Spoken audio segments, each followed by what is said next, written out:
একদিন সকালে টিপু খরগোশ মাঠে দৌড়াচ্ছিল। হঠাৎ কিছুর উপর তার পা পড়ে গেল। টিপু চমকে, আরে এটা তো একটা চশমা! কে হারিয়েছে এটা? একবার পরে দেখি তো। টিপু চশমা পরে নেয়। টিপু আশ্চর্য হয়ে, ওয়াও, সবকিছু কেমন চকচকে! কচ্ছপ দাদু তো এখন দেখতে একেবারে সুপারহিরোর মতো। কচ্ছপ ধীরে ধীরে আসে। টিপু চমকে উঠে, দাদু, আপনি এত ধীরে হাঁটেন না, আপনি তো জ্যামেই হাঁটেন। কচ্ছপ হেসে, টিপু তুমি আজ অনেক ভদ্র লাগছ। কি হয়েছে তোমার?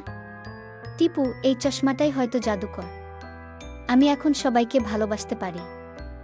মোরগ এসে গান গায়। টিপু, মোরগ ভাই, তোমার গান শুনে তো মন নাচে।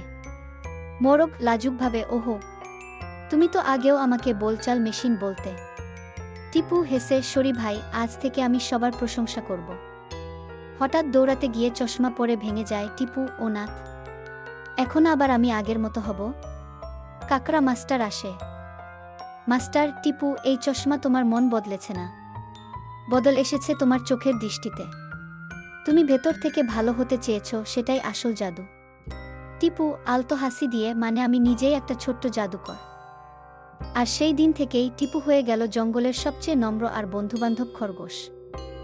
গল্পের শিক্ষা, ভালোভাবে দেখতে শেখো, তাহলেই দুনিয়াটাও সুন্দর দেখাবে।